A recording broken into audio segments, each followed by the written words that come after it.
Hey, yo, what's up? It is currently July 19th, 2026. It's currently 81 degrees outside, 9:07 in the morning. We're here at Freedom Park in Charlotte. And yeah, hope you enjoy this next episode. Thanks.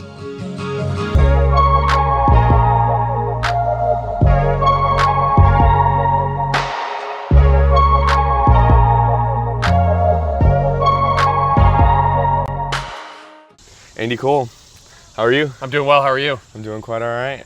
Welcome. This is the Talk to the Masses podcast. My goal, my vision is to talk to as many people as possible, learn new life experiences, have new life experiences, gain new life perspectives, and donate back to St. Jude. And today we have Andy Kohl. Awesome. So, yeah. Thank you very much for having me. I appreciate it. Yeah.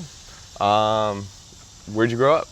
So I grew up in Charlotte, North Carolina, where we are. So I was born in Chicago, spent four years of my life there, and then in Raleigh, North Carolina, but don't remember any of that. So home for me is Charlotte because that is what I remember. So I grew up in South Charlotte, had a grand old time here, and then got to live life and be all over the world from there. Went to Country Day, for those that are familiar with Charlotte, North Carolina, and then actually went to a boarding school for high school, which was really cool. If I could do it again, though, I don't think I would. Why not? So, and I'm sure we'll get to this more, I ended up being in the Navy flying airplanes, but that's what I always wanted to do. 7-year-old Andy Kohl was like, I want to be a pilot. I want to fly airplanes. So everything I was doing kind of middle school on was driven towards that goal. And at the time I thought, oh, let's go to a boarding school. Maybe like the pedigree will make more of a difference to get into the Naval Academy, to go do whatever. In hindsight, what that meant was I was surrounded by really smart people at boarding school. For example, big Whoop fan, had my Whoop. One of my classmates founded that company from high school. So my class rank was not that good, we'll put it that way. And one of the things the Naval Academy cares a lot about in their admissions process is your class rank. Mm-hmm. And there's not a lot of nuance, at least at the time, between a really high performing public school and a really low performing public school, or a private school or a boarding school or whatever else. It's just like, were you number one or were you number two in the class? No, like, okay, that's kind of a problem. Mm-hmm. So by putting myself in a situation where I learned a ton, like people were studying like quantum physics and astronomy and stuff in high school, like wild stuff. I learned a ton, I loved it, but for my long-term goal, it actually impeded what I was trying to do with it by just staying somewhere where I think I could have gotten a higher class rank, hypothetically. Who knows in reality? And done what I did. Did you enjoy boarding school? I did. The sucker me also was like very confident that the Naval Academy would work out. Everyone says that that's not college. So I was like, okay, maybe I'll go have an independent experience before college by going to boarding school, which I did. Like that part was really great. Ninth grade Andy, there's no one there to hold your hand. There's no one there to make sure you're doing your homework. There's none of that. So I really enjoyed the independence. I've always been an independent person. I've always liked to travel. I was, 7 years old maybe, and I was asking my parents if I could go away for the whole summer, just like stay away camps, and they're like, no camp will accept a child as young as you for that long. Like they don't do it. And I'm like, I want to. So in that regard, I really enjoyed it, enjoyed the people that I met. The academics and like experiences there were incredible. But it's a give and take. Like you only get 4 years instead of 12 years with like those friendships that you would make living in the same place, kindergarten through 12th grade. Everyone's from all over, so it's not like you all live the same place on holidays or summers. So like some of that was challenging and different. But overall, I really enjoyed it, yeah. What do you think made you so independent so young?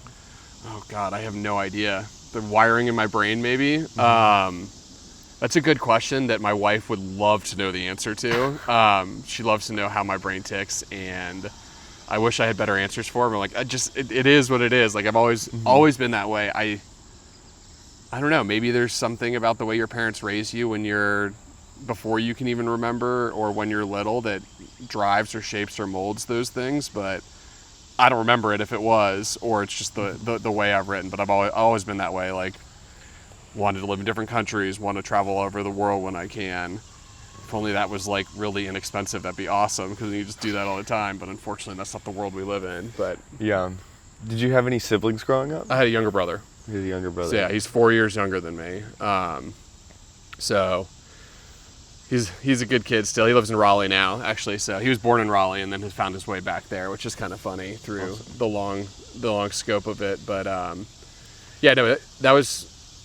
I mean, two boys, right? You're gonna fight. You go to the Renaissance Fair. You like get the wooden swords. You fight in the driveway. One of you hits the other too hard. Yeah. Tears. One parent's like, "All right, they're in the trash," and then 6 months later, you're like, "We won't do it again. I promise, we won't do it again." You get swords. You fight again. Somebody gets hurt. Yeah, I've got a brother, but he's much older than I am, so he always won. Gotcha. Yeah. What was that like? Well, he's also a black belt. Okay. In karate. I don't think we fought all that much because by the time I was going into middle school, he was graduating high school. Okay. But me and my sister fought a lot until I won, essentially, once.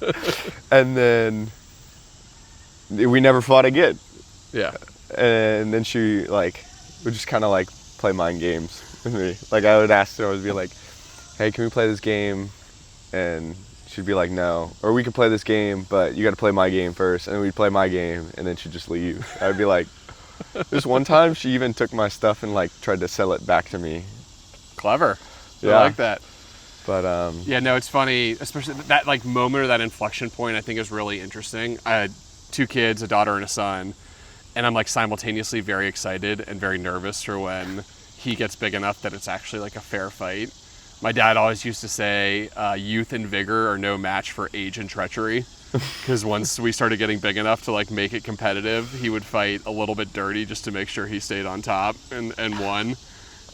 Which I respect, you gotta maintain where you go. But that's gotta be, as a parent, I'm certainly nowhere close to that. My son's 2.5, but that paradigm shift when suddenly they're big enough or strong enough or smart enough to start playing tricks on you or out-muscling you or whatever it may be.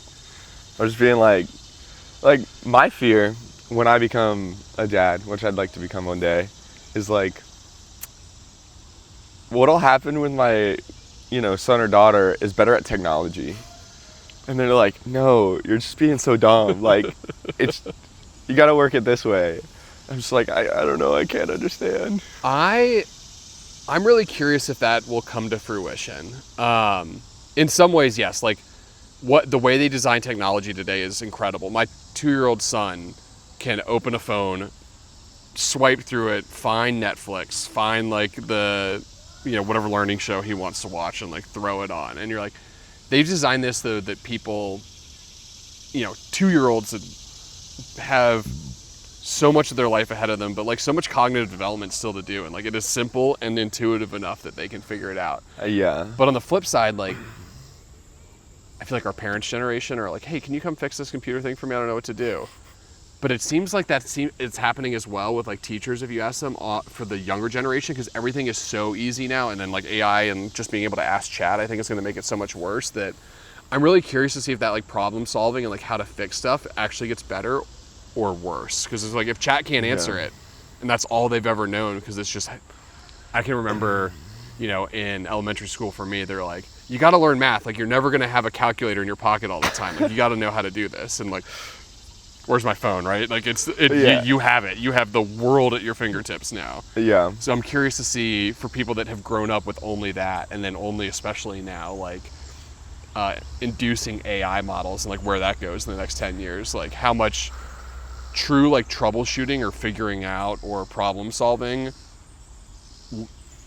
potential might be lost when you can just you don't have to suffer through it. Yeah. I think we're in a very weird spot in the technology information age where AI is not perfect. I've still asked. Oh, nowhere close. Nowhere close. But there's going to be a certain time where it's going to be close. There's a lot of times where I'll ask AI something and it'll just spit out the wrong answer. And you can challenge it and you can be like, hey, why did you give me this answer? And then it'll say, oh, I'm sorry. You're right. I didn't give you the right answer, but eventually it's going to be way smarter than us. But that's where I think the devil's in the details, right? Let's say AI hypothetically is 99.5% accurate, and kids grow up, that's all they've ever known. Mm-hmm. are they ever going to challenge the 0.5% that don't make sense when they're used to being it so right so much? Like, is that even going to, like, is that thought process or that questioning attitude even going to still be there when it's that accurate? I wonder where the threshold for that is going to be. I don't think smarter people than me will know. I don't know.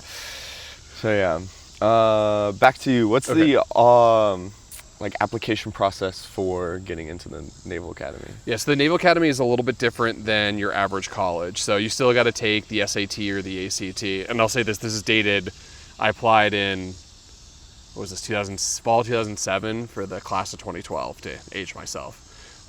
So I'm not super up to date. Maybe it's changed. Don't hold me to it. But like take the ACT or the SAT, get your teacher recommendations. But the big piece that's different for the Naval Academy is you have to have a congressional nomination.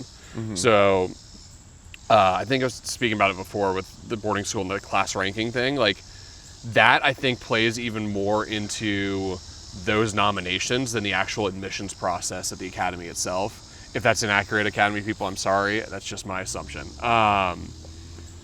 Because they're going to receive, 100 applicants for your local congressional rep, and they're going to have 2 nominations available. That's probably a really competitive district because think about how many reps there are in the country. But I think it's just over or under 20,000 applicants for call it 1,000 spots, somewhere in that neighborhood. So getting the congressional nomination is probably the biggest and certainly the most unique challenge about the Naval Academy application process. So and this will be the same for West Point, same for Air Force. So you'll pick where you want to apply to, and then your 2 state senators and your local rep will be your go-tos. The vice president also gets some, but you can imagine that those are even more competitive and typically allocated, from what I can gather, to those that may not have a rep. Like, okay, U.S. citizens stationed with their families overseas, or they live in Puerto Rico, or they live in other American territories, to give those applicants who are also U.S. citizens the ability to apply to the Naval Academy as well, or West Point, though the Academy's better, obviously. And then they all have their different processes. Some are just all via paper application. Some make you come interview. It is what it is. So, yeah. Who was your representative? You're really putting me on the spot. I don't remember anymore. I remember that I interned with them the summer prior to try and grease the skids a little bit. Mm-hmm. Ended up getting it from the local Charlotte rep, not from a senator.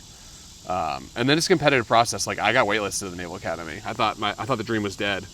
I was going to go to Carolina. Was going to live with my best friend in Granville and have a grand old time. What a different life that would have been. And then late May, early June, I got off the waitlist of the Naval Academy for a July 2nd show up to start your plebe summer, which is pseudo basic training, but not really. And I thought about telling them to pound sand because they hadn't accepted me initially, and why would I go? Why would I be there? Sloppy seconds. But ended up deciding, nah, this is what I want to do. It's worth it, and did it. The rest was history. What was your time at the Naval Academy like? It was good. It's definitely not college. Plebe summer, like I said, is the pseudo boot camp. So you're yelled at. You're folding your bed sheets to be perfect, getting inspected with the ruler and perfectly flat, and running around and PT, doing training and exercise and learning military bearing and all the rules and the UCMJ and that stuff. From there, the academy ebbs and flows. It wasn't that. It had definitely ebbed when I was there in terms of freedoms afforded midshipmen, which are what academy students are called. Sometimes, by the time you're a junior or senior, your weekends are pretty much free a lot. Other times they clamp down, and even when you're a senior, you only get Friday night through Sunday night, kind of to be able to leave campus and go do what you want to do. But it was a lot of fun. Would I have chosen the Naval Academy if I didn't have the ultimate goal of being a naval aviator? No. Was it a calculated hedge to try and achieve my goal that gave me the best odds and also gave me a great education? Yes, for sure. But nobody, if you find someone who raves about how much fun they had at the academy, and not there's not fun to be had. There's fun, but in comparison to a normal college experience, normal, we'll put that in quotes, like it is a very different experience. You're wearing a uniform all the time. You're, especially as a freshman and a sophomore, like you're on campus almost the whole time, like every night, basically. Were you allowed to wear your backpack? Or did you have to carry it around? No, you can wear a backpack. Okay. Especially as a freshman, so football games are huge because the SOOP, who's the 3-star admiral in charge of the academy, can give what's called an overnight if the academy football team wins a football game. So anytime it's like football season, especially as a freshman, you're really hoping they win, and then you're really hoping they won against someone they weren't like supposed to win against, or obviously Army, and that the SOOP gives an overnight, because that means you actually don't have to go back to campus Saturday night after a football game. You can like go be a human for a little bit, go out, stay somewhere else overnight, like not eat at the chow hall, get food, have something different. So yeah, it's a very different experience. The classes are great, the professors are great, you learn a ton. The people you meet are this incredible swath across the country of different backgrounds, personality, styles, all the above. And the Naval Academy does a wonderful job of what it's intended to do, which is to shape and mold future officers and ideally future leaders of the Navy. As a college, like, Yeah. you know, like when you're 21 and you're like all your buddies are living at their own apartments and like raging at Carolina games, and you're like, yeah, that's a different life. Okay. Yeah. I can imagine. It's just different. Yeah. Did you have a program that you went through? I know at the Air Force Academy, you could either be like a parachuter, or you could fly gliders, or you could do something else. I forget what it was. It's on my head. But did they have a program similar to that? Yes, there's like the YPs if you want to do boat stuff. There's like sailing. There's a pretty aggressive like sailing program if you want to do that. But I would say it's like less that kind of program focus relative to the Air Force Academy, from what I understand. But everyone has to do some sort of athletics, whether it be varsity or intramural or club. For example, like I did club cycling, so I raced in the ACC for like Tour de France type road bike stuff, which is really fun. I was in the best shape of my life. Went to college nationals or collegiate nationals a couple times. Like that was really fun. So like people find their own niches in very different ways, because there's also STEM, like there's a whole major on like how to build ships effectively, and like you can like build ships. I was aerospace engineering major because I thought that would help me get a pilot slot. Did it? Maybe. I don't know. I was also an engineer with like decent enough grades, so like made me interview for subs, and I was like, I don't want to do subs. God bless those guys. We need them. The silent service is our difference maker right now. But, Submarines? Yeah, but not for me. I don't need to be in a tube underneath the water for that long. How long are they under? It depends on the type, and don't hold me to the numbers, because one, I don't think they publish exactly, and two, like I interacted with them very, very limitedly because I was up there and they were down there. And Yeah. the people liaisoning between like what we were doing and what they were doing were like in between that kind of knew, and like they didn't tell us what they were doing and they didn't tell them what we were doing. So Yeah. But broadly speaking, there's two very different types of submarines. There's like fast attack, so those are the ones that go hunt other subs or like sink ships. And then there's boomers, what they're called. They're part of the nuclear triad, so they're like strategic deterrence. They have now can carry either guided missiles like Tomahawks for conventional stuff, but then Cold War, like they're the ones that were loaded up with X number of intercontinental ballistic missiles with nukes to like, hey Russia, if you like carpet bomb the United States and there's nothing left by surprise, like we have boomers hidden random places in the world that are going to be able to like return the favor regardless. That's so wild. Deterrence. Yeah. Last question about this. How big are they? Oh, you're really putting me on the spot for a boom. I mean, boomer subs are big, but at home Google, that's not going to be classified in any way. I don't think it'll probably be on the Wikipedia page. Mm-hmm. But Because is it like... If I had to guess, like, I don't know, 300 feet long and 40 feet wide for a boomer, something like that. Okay, that's not terrible. So Maybe it's pretty terrible, depending on how long fast you're under attacks the are sea. less. Yeah. And then that's the other. So like fast attacks, I think are probably doing like. Again, don't hold me to this, but guess like 30 to 45 days maybe, and I think boomers are like months.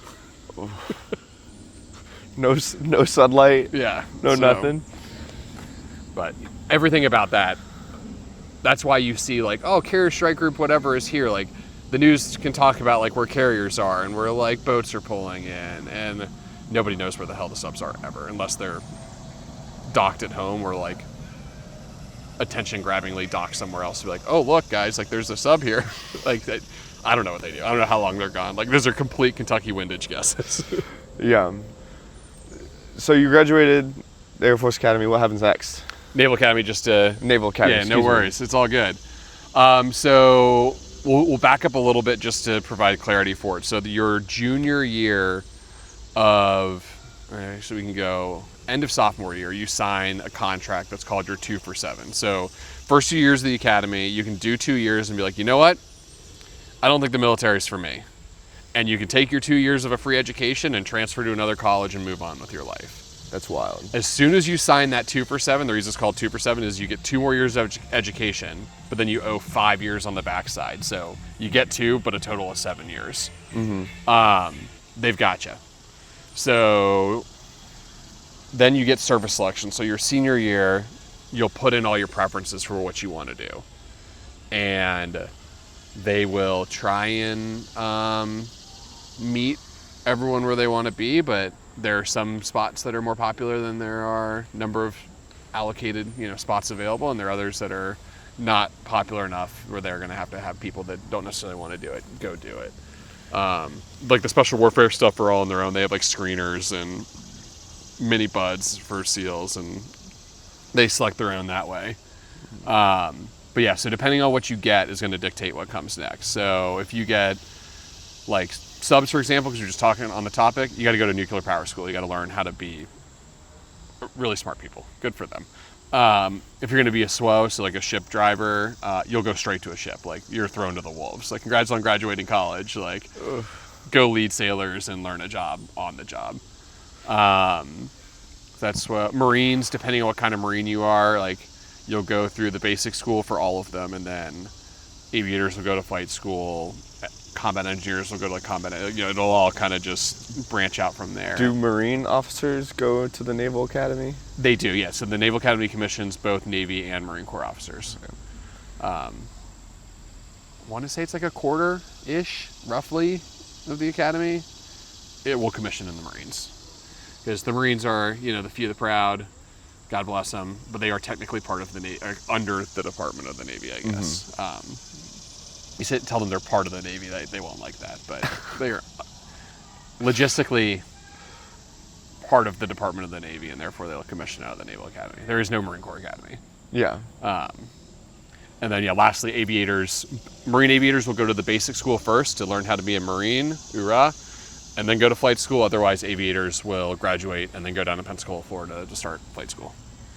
And then there are onesie, twosie, niche, there's probably a couple people that get what are called restricted line, based on either medical stuff or desire and performance that are they'll go be they'll get able to go to med school or able to go be a PAO, or there's other little niche ones, but those are 3 people maybe, very niche. That your big brackets are subs, SWO, aviation, and Marines. How many people graduate each year? 950, 1,000, somewhere in that neighborhood, I think. Yeah. I think that's crazy because I went to Myers Park. Mm-hmm. It was probably the same graduating class size. Well, then again, Myers Park is huge, but yeah, maybe as much as 1,100. It's somewhere in that neighborhood. It's not 50. It's not a state school graduating 20,000 people or anything. There's just not that much need for that many officers, because the Naval Academy is not the only source for new Navy officers. So that we can just highlight that really quick. It's one commissioning source. There are 3 ways you can become an officer in the Navy.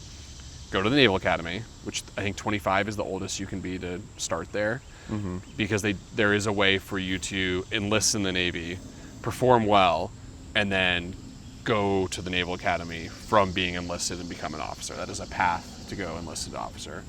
The other ways to get a commission are either through ROTC, so a scholarship at schools that accept it, which are tons all over the country. And you're also a midshipman. You do some of the same like summer training stuff in a little bit different ways. And then you have like physical training, like, I don't know, depending on your ROTC unit, like X number of days during the week. And you have to go do like weekend trainings and stuff. But it's like a halfway house between like being locked down at the Naval Academy and like just being a college student. You're a college student, but you have extra stuff on top that you have to do. That's what my wife did. And then lastly, there's just OCS, Officer Commissioning School, I think. And that's where like you already have a college degree. You're like, okay, I got to find a job now in the real world. What do I want to do? Like, actually, maybe I just want to be in the Navy. And you can just apply to OCS. You already have your degree. They might pay off your student loans for you if you go. You get accepted. You get whatever slot you're going to do. And then you go to OCS, which is like basic, again, for an officer. And then from there, go to whatever aviation, SWO, sub, marine, whatever you're off to. Pilot training. Yeah. Does that happen right after college? It depends. So there's more people that get a pilot slot or naval flight officer spot. So think like Goose in Top Gun, or the guy sitting in the back of the P-8 sub hunters, like managing the sono buoys and all that stuff. Like naval aviators grow. So there's more people that get that every year than the system can handle like showing up all at once. So they meter it out over the course of like 6-10 months, something like that. So some people will commission and immediately go down to Pensacola and start. That's what I wanted to do, because I wanted to go fly and get after it. Other people like want a break to be an adult, not at the Naval Academy anymore, before starting that. So they're commissioned officers, they have a job, so they'll be stashed like at the academy, and they'll have to run some aspect of like the incoming classes plebe summer for 2 months, and then they go down. Or they get stashed doing administrative duties in DC for like 5 months while they're waiting for their spot to class up. They'll do the same thing for ROTC and OCS people, and they'll use them to kind of fill out the back half of the year, because they don't want someone to graduate, like call it May of 2026. They don't want someone to graduate this May and not go down there from the academy until like next April. Like that would be too long of them like waiting around. So it's usually like academy folks June to September-ish with ROTC interspersed, and then like ROTC kind of like filling out, and then OCS folks who just really, they already graduated college, they just applied one, that will fill out that like nebulous February to April. So yeah, you graduate, you go down whenever you go down, and then you start flight school. And it has changed a little bit since I went through, so I don't remember what they call it now, but when I went through, it's called API, Aviation Pre-Flight Indoctrination. So you start with like classroom stuff, and then just think of flight school as a giant funnel to whatever you end up as. So maybe like multiple funnels. Like, you ever seen those diagrams? Like, it starts like this, then there's all the little tubes that end at the end, and each like one kind of like they all overlay each other, and you see the little balls go down different ways. Like that is flight school for where you end up. So everyone does API, and then those that don't make it through API, which does happen unfortunately, are immediately set aside. Like, they're not flying anymore. They're going to go get sent something else.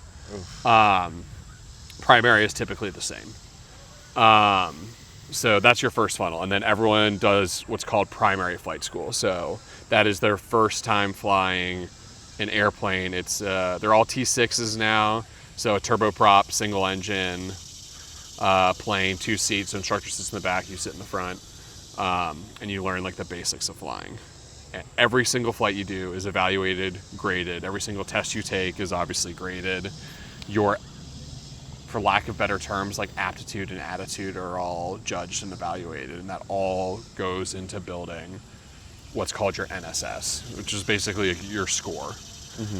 And then your score plus needs of the Navy will dictate which funnel you fall into next.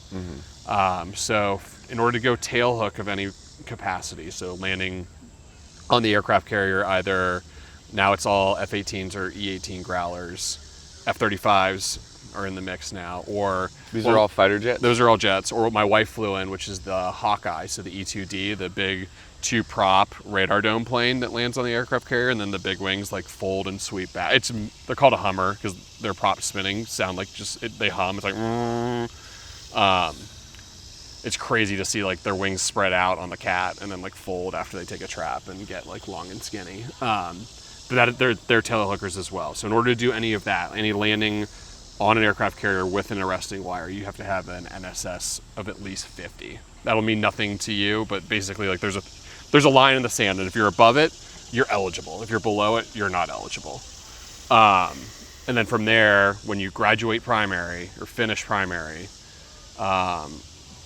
you do your tie cutting. Congrats, you finish primary, and you find out what you're going to go do next for what's called intermediate. So that like next funnel, and it's helos, which like 60%, I think ish, somewhere in there of all naval aviation is helos.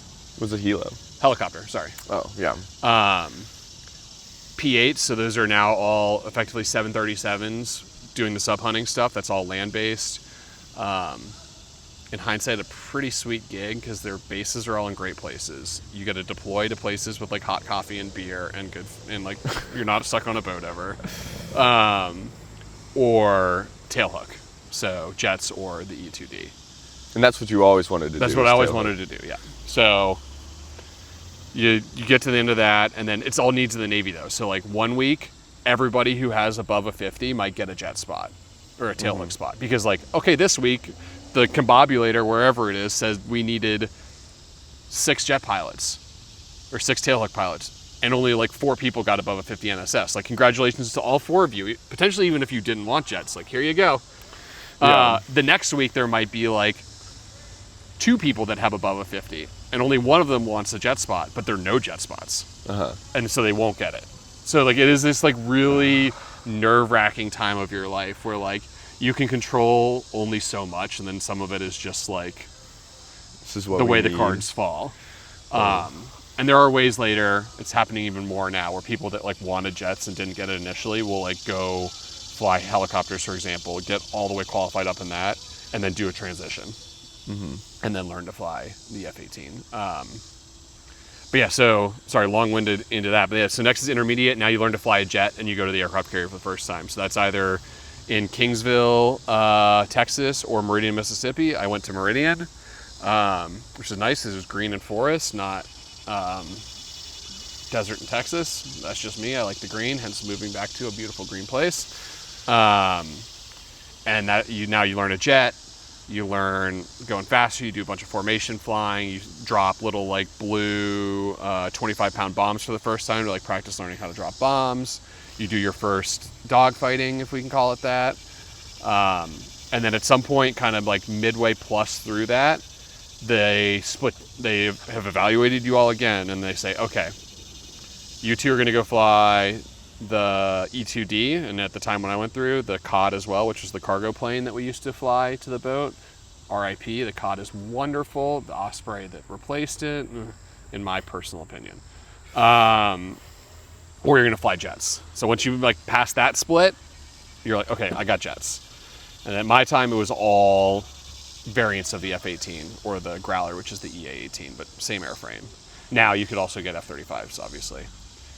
Those that get the prop jets now go down to Texas to learn to fly multi-engine. So think like a twin engine, like mid-sized private jet kind of, to learn like that aspect of it, because they're doing that too. Otherwise, if you get jets, you stay wherever you are, you keep flying jets, and everyone comes back together and you go to the boat for the first time. So when I say go to the boat, I mean go land on an aircraft carrier for the first time.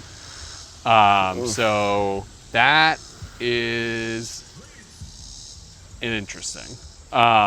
When you do it in the T-45, so you only go during the day. So I can remember taking off out of Jacksonville, Florida, heading east. There's the beach. There's all water. It's an instructor and 3 students all on their wing, just 3 little chicks coming out, following to wherever they're going to go. Like, and you're just hanging on and like flying out like, okay, it's only water now. And then you get overhead the ship. You're at probably like 16,000 feet, somewhere in that neighborhood. And like, that's the first time you can look down and be like, oh, look at that little guy. Oh, I'm going to land on that. Oh.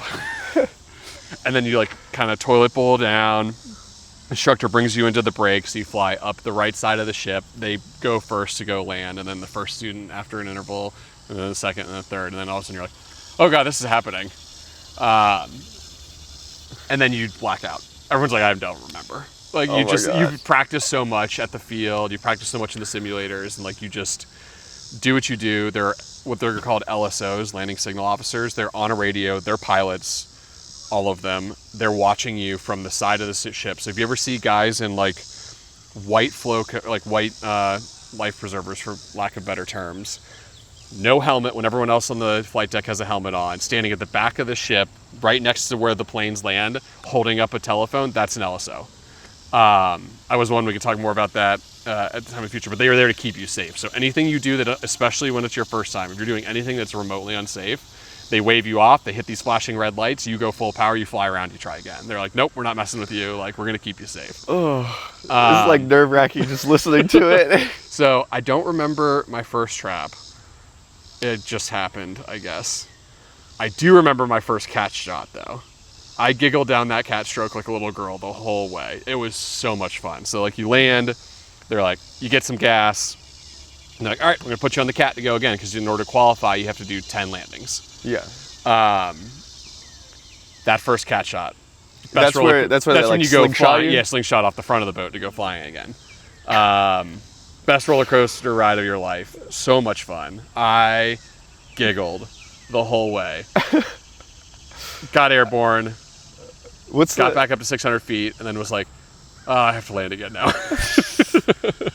What's the, like, I don't want to say the sensation, but like when you get shot forward, how fast are you going from dead still to how fast? So in a T-45, it's interesting because they're really light. Like, so the thing about it, those catapults, like, you're on a full up, we were on the Truman, I think. You're on like a no kidding aircraft carrier, and they're used to slinging like Tomcats back in the day, or Rhinos, or the E2, or a COD. So like they're used to slinging like up to like 66, 70,000 pounds worth of airplane, and the T-45 is a little baby bird that's probably like 4,000 pounds. So they set it down like as low as they can, but it still like jerks you pretty violent. But long road to a short house. I think for the T-45, you're like 0 to, I don't know, 140 knots, so called 155 in like 2.5 seconds. In an F-18 bagged out like a 5-wet tanker, or like an ASIM shot where you have like a lot more load on one wing than the other, your end speed can be in like the 170s in knots. So that's, I don't know, 180 something, 190 in 2.5 seconds. Holy. But those are actually moly. smoother. It's different now from what I hear. I've never taken one on the new fancy carriers with the electromagnetic ones, because they just make it perfectly smooth throughout for the acceleration. But for all the old school ones, it's effectively a steam shotgun. So when they shoot the cat, all that steam comes in, but it's the fastest acceleration at first, and then as it plays out, the rate of acceleration, you're still accelerating, but like the rate of acceleration slows. When you're in a really heavy airplane, it like absorbs some of that energy. Not absorbs is the wrong word, but like it makes that play, that violent, gentler as you go out. Okay. Whereas if like you're really light and they shoot, it's gonna hit you with all the force. Yeah, you just go. This might be a side tangent, but there was a roller coaster in Ohio, Top Thrill Dragster. Okay. And it's literally, it was the tallest roller coaster in the world at the time when it was being built.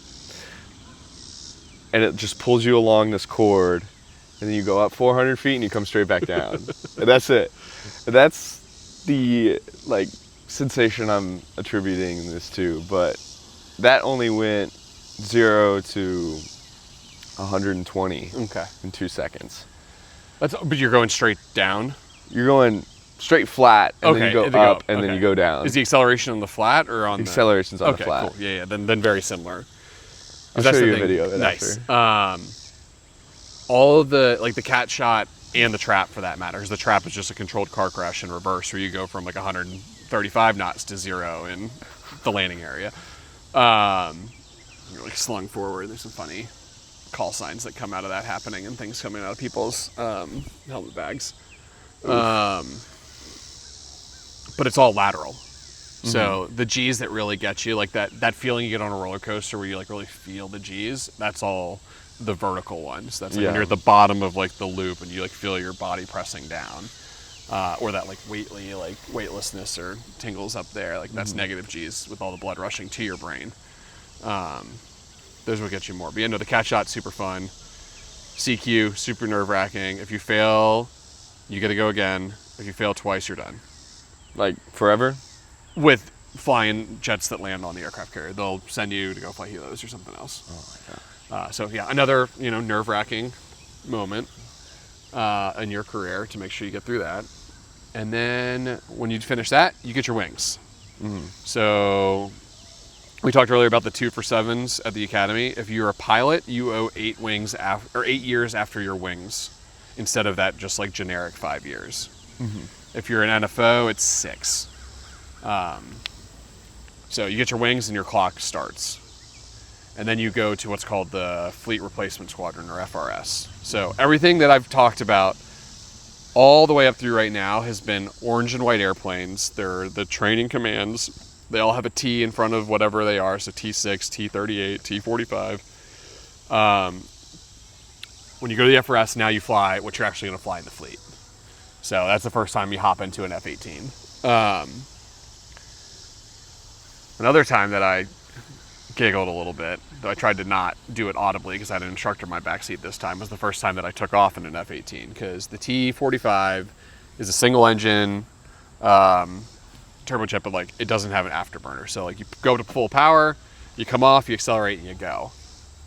In the F-18, when you take off, you almost always do an afterburner takeoff. Sometimes you don't for various reasons, but almost always. So you go to like mill power, things look good, then you plug the blowers. And the first time I plug the blowers, it like kicks you back in the seat a little bit more, and you're like, oh, I'm along for the ride. I feel like you like hit the nitrox and what was that, Fast and the Furious? Like, oh, now I'm really going. So that was really cool. But yeah, so the FRS is the last piece. You learn now to actually fly and execute some of the basics of the tactics of the airplane that you're actually going to keep flying now for the rest of your career, hopefully.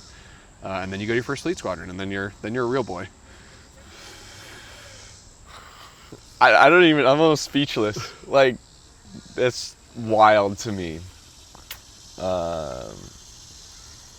So in the field, what were your missions like? So the F-18 is a multi-role fighter, so you train for everything. So we do everything from like close air support, so think they're Marines or Army dudes on the ground. They're getting shot at from that hill over there. They want to stop being shot at from that hill over there. They have someone called a JTAC. They can talk to you on the radio and say, I want you to put a bomb there or shoot your gun there. And you can do that and protect the American lives, unfortunately, at the cost of others. All the way up to maritime strikes. So like, hey, we want to go sink that ship. We can go do that. Air to air, we want to go shoot down these other airplanes and establish air superiority. We can do that. The spread is multi-role. It's effectively everything. I'll say this so that people don't potentially snark later. Like, I would call the F-18 the jack of all trades, the master of none. It is very capable at everything it does. There's probably an Air Force plane that does each one of those things better. Independently. Yeah. But to be able to do everything that we can do collectively, it's a very impressive and fun airplane to fly. And then for me personally, I was stationed in Japan for 4 years. So I finished the FRS like we talked about, went to my first real job, which was VFA 27, the Royal Maces, Mace in your face, in Atsugi, Japan at the time. So there we have an air wing that is stationed overseas in Japan. So a full carrier strike group, full carrier air wing, as a forward deployed deterrence. Incredible. I loved living in Japan for 4 years, the time that I was there, and then when I was deployed. Do you speak Japanese? Very little, not as much as I would hope. Because what you do there, it's CAG-5, is the air wing. You deploy a lot. It's a much steadier like tempo and consistent tempo, but you're gone every summer, in and out for sure. So like We're down in Australia doing exercises. We're all over I don't want to call it the South China Sea, but that's what people know it as. You're all around. You go to the KTO, like Korea, you go out to Guam, you go to Hawaii for rim pack stuff sometimes. Like, you're just the whole Western Pacific AOR is kind of your playground. And then you're just there to, for lack of better terms, keep up foreign relations. We have a near peer-to-peer adversary that is throwing their weight around there. And the U.S. is continuing to try hard to show, I don't want to phrase it, that the laws of the seas apply everywhere, and you can't just build islands and then say that they're yours and the sea there is now yours, or the resources, but to respect international law. So yeah, I have a lot of buddies who went to various iterations of OIR to Inherent Resolve to now OER, or OEF, sorry. All in the Middle East. Like, my wife was there when all the ISIS stuff was going down and helped coordinate a ton of that stuff because she was the voice of God on the radio in the E-2D, like controlling all the airplanes, which is pretty cool. That's awesome. But I never went to the Middle East, so I was all the foreign relations, like, deterrent side in the Pacific. Mm-hmm. Wow. That's just...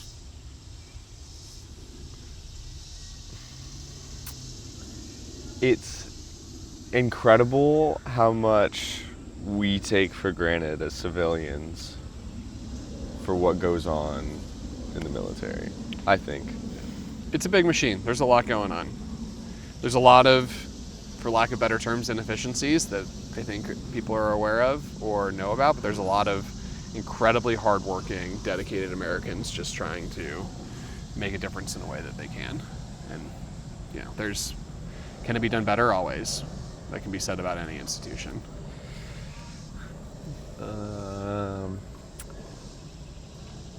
Were there any wild stories that happened on missions that you did that you can talk about?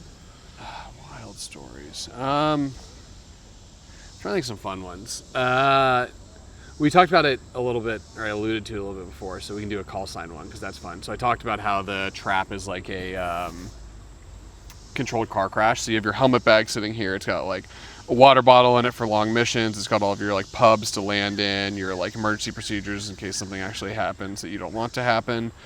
And it sits back here. Sometimes when you take a trap, it gets thrown forward. The canopy switch for the F-18 sits right here to your right. So a compatriot of mine in a different squadron took a trap, and then her canopy started opening in the landing area, which is like a no-no. So like the boss who's like up in the tower starts yelling at her, like, close your canopy, what are you doing? Like, yada, yada, yada. Gets towed out, whatever. Like, doesn't think anything else of it. Like, so she got her call sign. Her call sign is BACON for bag actuated canopy. Oh no. Which is wonderful. That's a fun one. Let's see what else. What was your call sign? My call sign was New Guy. So, ever the new guy. I wish there was a better story to mine. Some have great stories, some don't. We had... Typically, you get your call sign like, call it 6 to 10 months in the squadron. Usually they're waiting for you long enough to have done something silly or dumb or have something have happened to you or play on like your name. Mm-hmm. And we kind of like got in that window, and then we had a individual that I do not think highly of, not that was a pilot, that was in the maintenance department, that took it upon himself to file a complaint about other ones that we had, which I won't go into just in case. But they didn't care. He cared. So they like had to put a pause on all call signs for a while. But long story short, by the time it came time to give me a call sign, they decided I really hated being called the new guy because I'd been in the squadron for like a year at that point. So they're like, well, what will piss him off more than just calling him new guy forever? So it's NUGUY with like umlauts over the first U to like make it millennial and unique, but it is just so that I am forever the new guy because they think that would piss me off, anger me the most. Sorry, I didn't mean to curse on your podcast. So yeah, that was mine. Okay. When you're working, how long were your mission or deployments, or how long were you on the boat? So for CAG5, we were typically on the boat like 2.5 to 3 months at a time in like 2 blocks over the summer. So call it end of April, end of May probably to like end of July. Math I think is right, middle of May to July, and then like second half of August or September through November or December, depending on how it kind of shakes out for that. Like I said, we had a really consistent tempo in Japan, which was really nice. Other air wings and carrier strike groups don't have that blessing. Like right now, the Lincoln, which is my last boat in the air wing, the kids who are probably all senior JOs are gone now. That's wild. Time flies. Trained as the Lincoln, and they have been out for 200 and something days already, and no end in sight. Oh my goodness. So yeah, they're cruising. So some can be 9-10 months plus these days, which is not desirable for anyone. Yeah. How many out of those days were you actually in the air versus days you may have taken off? Most. Most? Yeah, most days. Sometimes the boats will have what they're called no-fly days, so nobody's flying. But if it was a fly day and you weren't on some sort of duty, you're probably flying. Okay. So, all the JOs, like the first tour guys that show up, do most of the duty. Go figure. So you're either a squadron duty officer, so there's someone that sits in the ready room every day, like helps make sure all the weight chits for the cat shots are right, because they need to know how much your airplane weighs to shoot you. Mm-hmm. They dial that in pretty tight. Answering phone calls from whatever may come, like liaising all the maintenance changes, questions, whatever. And then the other duty for pilots that we already talked about a little bit was that landing signal officer, the LSO. So every squadron will have 4 LSOs, and they'll rotate through. So every 4th day, once I was an LSO, was my duty day to go wave, is what it's called, instead of fly. So I'd stand on the back of the boat every time they came back and help keep everyone safe, and then judge and grade everyone. So that's something we didn't touch on, I guess, in the CQ piece. Every landing you do on an aircraft carrier is graded, period, dot, every single one. Mm-hmm. And it helps instill some like competitiveness, which helps instill safety. It's a great morale thing, because at the end of certain chunks of time, they'll award like a top hook squadron, so the squadron that has the best grades. Top 5 new guys they're called nuggets, that have like the best grades of the new guys, and then a top 10 like hooks, like the top 10 best landers from like that period, and it's all based on your grades. So every single grade is, or every single landing rather, is graded, and the LSO is the one that does that. So you're there watching, you're talking to them on a radio. On a clear, smooth days, like it's a lot of fun. Senior guys are doing fun breaks, like it's safe, everyone's very proficient usually by the time you're on deployment, so that's nice. Where the LSOs make their money is when it's stormy, when the deck is moving, when it's stormy out. For a fun, maybe not a fun story, but you know, about stories. I can remember one time we were in the Sea of Japan, and the seas were so bad that I was at the 180, so like the boat, sorry for the camera, the boat is to my left, and I'm going this way to turn and land, and the seas are moving so much I can see the propellers of the aircraft carrier coming out of the water.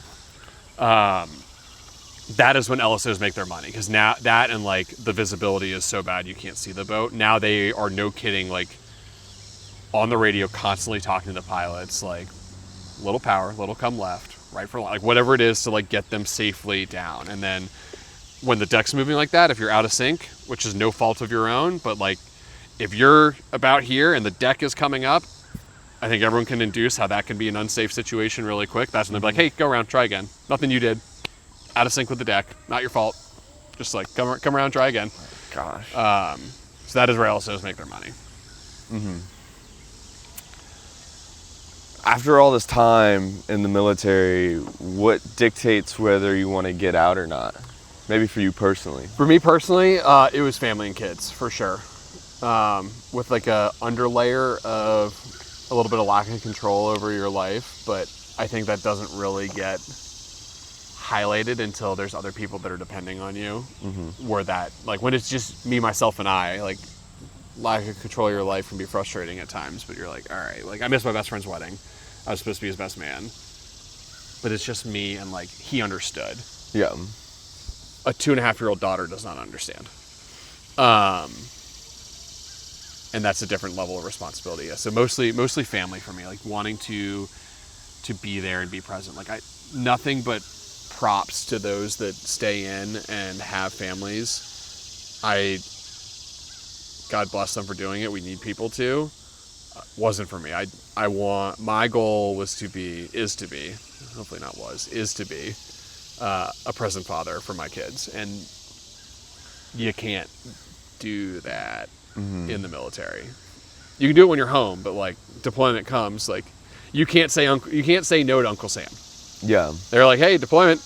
Like, if you have a family emergency, they're usually good. They'll usually work with you, like send you home for a bit. Like birth of a kid, they'll try and send you home. That should tell you something. I have plenty of friends that have missed births of their children.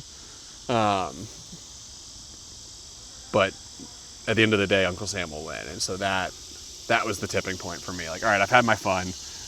I got to live my dream. Now I got to figure out what I want to be when I grow up. But it's not about me anymore, and the priority for my family took over the priority for me to continue to have fun flying.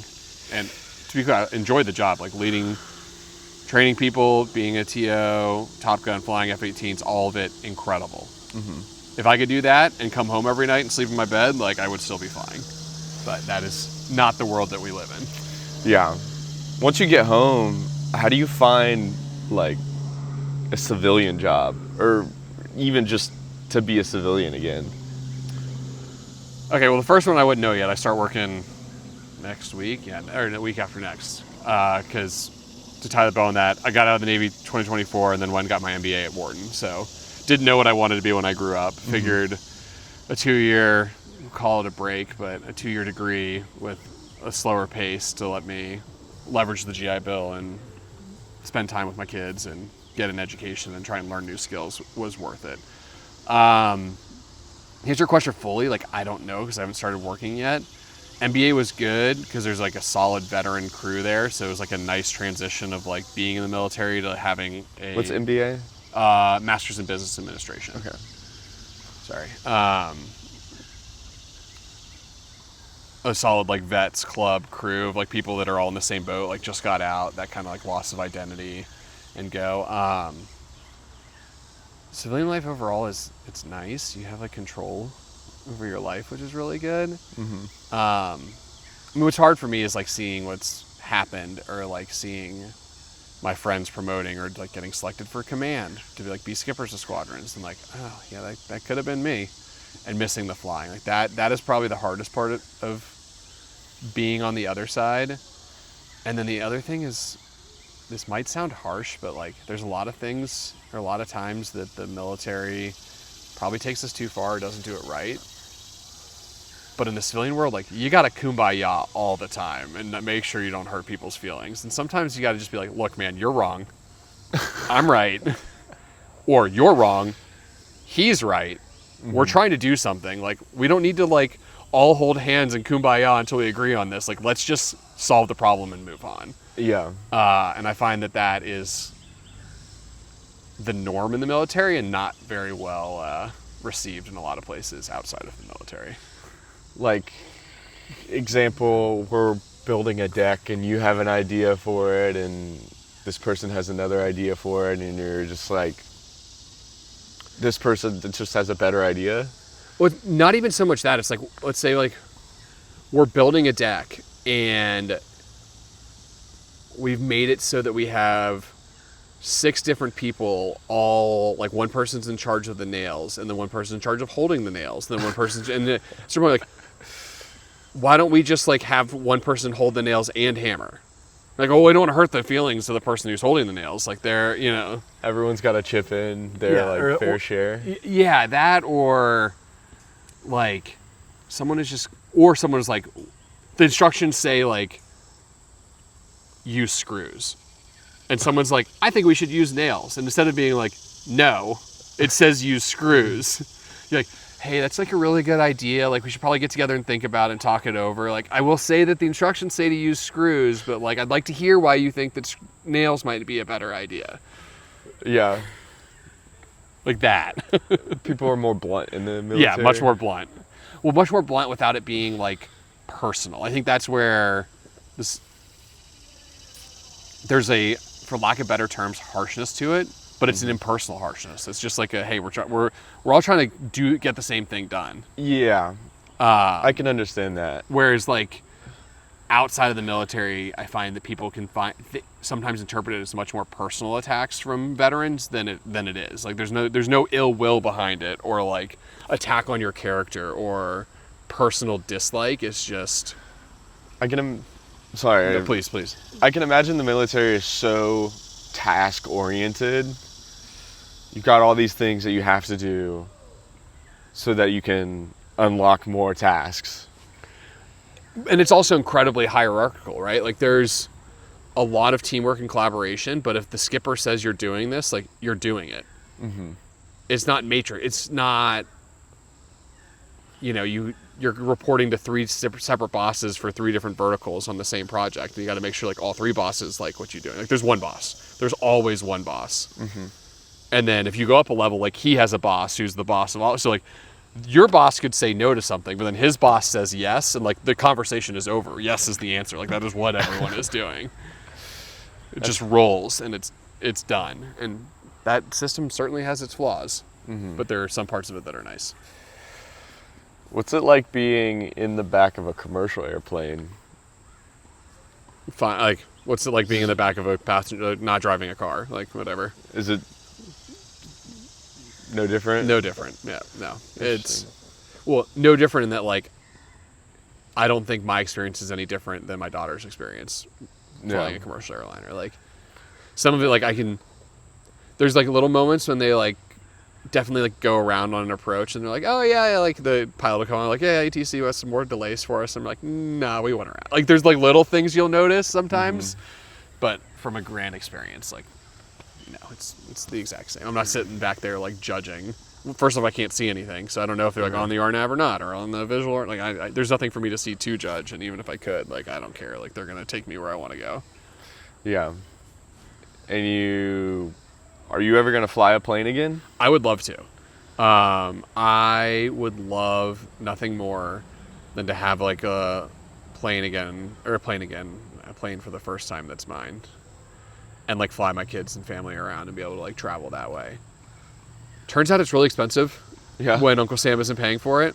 That's another question I want to ask. Considering I'm unemployed right now, soon to be working again, and, like, trying to make sure my kids are set up first and all, they're like, yes. The short answer is yes, I would love to. I have to achieve the means to be able to do that. Yeah. I have full certainty that you can do that. Well, based on everything that you... Thank you. Do you ever keep track of how many hours you've flown? Yeah, big one is hours and traps. So, like, landings on the boat. Do you know how much money, or of the government's money, you've spent just flying planes? Oh, God, no. A lot. But it's like, I guess, how would you quantify it, too? Like, does the maintenance costs fall on me because I'm the one that flew it for the hour, or does that just fall on, like, the generic squad? You can, like, also litigate that pretty aggressively in terms of what is the cost versus not. I think the course, so the Top Gun course right now, per student for the 13 weeks is like $8 or $9 million of investment, somewhere in that neighborhood. And that was 13 weeks of my career, so that is an intensive 13 weeks. That is a higher spend than any other port. Yeah, for sure. But, I mean, you could get really cute with it, because you could say, like, hey, they had to pull an aircraft carrier out for our squadron to go stay current on the boat. Like, who eats that cost? Because I'm sure pulling an aircraft carrier out is a very hefty bill. Yeah. But they're also doing all their own training, and, like, like, it all gets wrapped together in such a weird way that, like, I don't think there's any way to accurately quantify my spend flying. But it's a lot. When I went to the Air Force Academy graduation, they flew Thunderbirds and whatnot, and they were practicing and stuff and getting formations. And it's like, this is just for show, but also it costs this much for them to do that show. Yeah. And we're just watching it, not for free because we all pay taxes, but we're just watching it happen, and woo, that's money at the door. I mean, they're designed for different things, right? But this will like help couch a little bit. The fuel capacity of an F-18 like isn't that far off, if I remember correctly, from I think C-40s or 737s. I guess they're like a 737. That's a lot of fuel, Um, right? yeah, I mean, a bagged out Echo is like 17,500 pounds ish, call it, for a conservative amount. So translate that to gallons, because aviation typically uses gallons. It's a lot of gas. Like that amount of gas can move a passenger jet far. You can also move a fighter jet not as far. But really fast. But yeah, well, yes, but also not really. I guess like cruising around in a fighter jet, you're cruising around no faster than an airliner cruises around. But there are a lot of flight regimes that are not fuel efficient. Like dog fighting is not fuel efficient. Yeah. Flying up into high altitudes to shoot missiles and then come back down and then go up again and then come back. Like airliners like get up there and then just like. Have you fighter jets ever aren't doing that. actually had to dogfight anyone? Actually, no. I don't think there's been an actual dogfight since Vietnam. We had to shoot down. The Navy shot down a fitter in Syria in 2017. Mob did that, but he was bombing coalition troops, so that wasn't even a dogfight. Mob just rolled in behind him and shot him to save American lives. I don't think there's been, by actual you mean like really shooting missiles, I assume, right? Yeah. Yeah, no, an actual one in a long time. But you train to it all the time because it's a lot of fun. Yeah, I bet.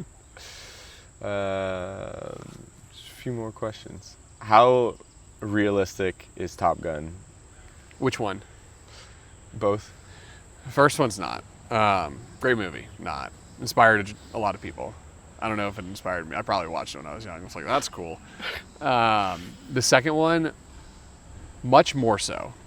There are parts of it that are still not. Like, you would never fly into a low altitude ingress and like that weird like diamond formation like stepped up thing that they did.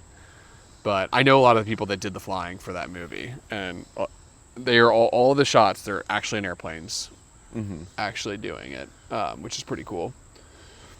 So the flying is a lot more realistic. You can see the effects of G's on the actors' faces and grunts and strains and all the rest. Like pulling 7.5 G's, which the Air Force Bubba's will laugh at because a lot of their airframes are 9. It hurts. You got to squeeze your legs. You got to keep the blood up here so you don't black out. You never passed out?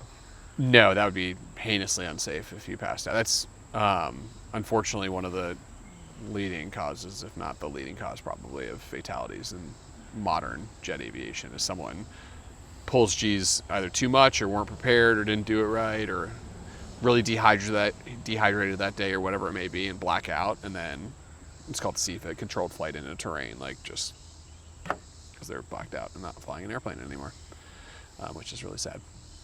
So yeah, making sure you don't do that is really important. But yeah, the G's hurt. The flying in the new one is decently realistic. Tactics and the rest, like, I'll leave that to whatever. But the flying is real flying for the shots, which is really cool. Did you ever break the sound barrier? Yes. Like all the time? Not all the time. Shockingly underwhelming. Yeah. Because it's cool on the outside because you hear the sonic boom and stuff. And you But see inside is literally just, you're looking at a number in the HUD and it goes 0.98, 0.99, 1.0, 1.01. And you're like, all right, cool. Because the air inside is also moving. Yeah, everything is moving. It's just, and yeah, it's all there. What is fun is low levels. That's when you feel like you're going fast. Yeah.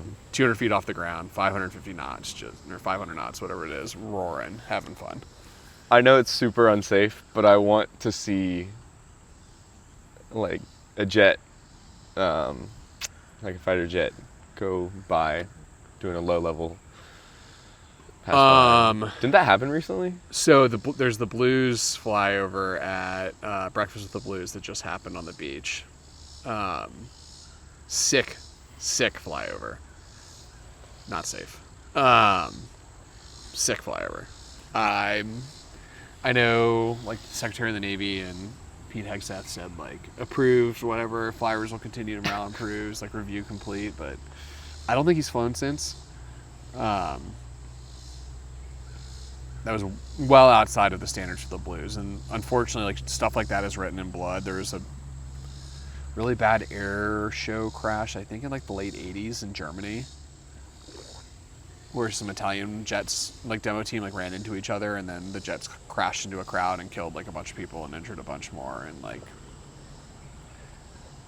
what would have happened if that dude just, like, took 2 seagulls down each intake right there over the beach? So, that being said, sick flyover. Like, the pictures and videos are America. Yes, that's awesome. But you got to couch it with that. But if you want to see low levels, is it like Saline and Panamint and Over by Death? There's we call it Star Wars Canyon.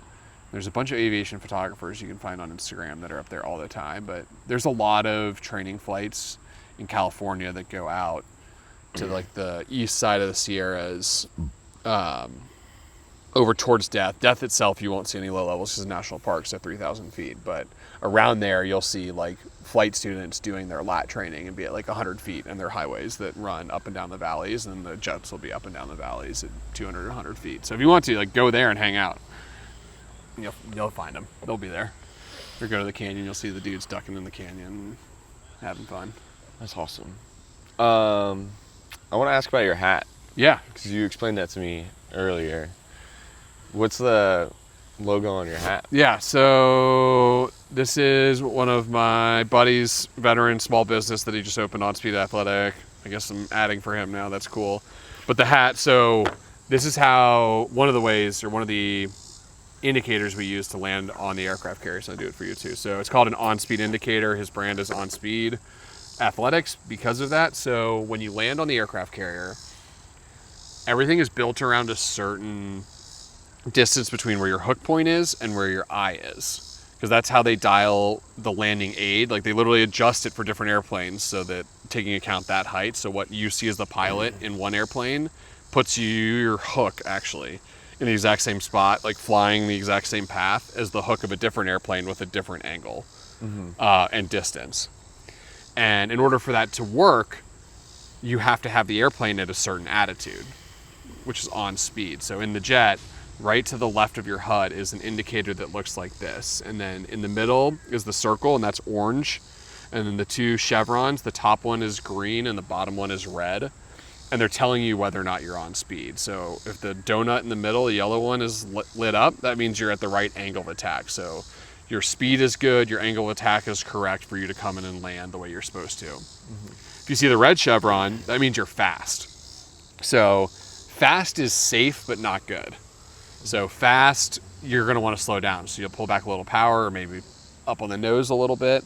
And what's bad about fast is if you're super fast, you can hurt the arresting gear. But otherwise, if you're fast, think about it like the plane was like this. If it's tipped like this, your hook is tipped up more. So what happens sometimes if you're fast is you'll get what's called a hook skip. So you'll touch down, but because of the way your hook is, it'll just skip over all the wires. Then you go flying again.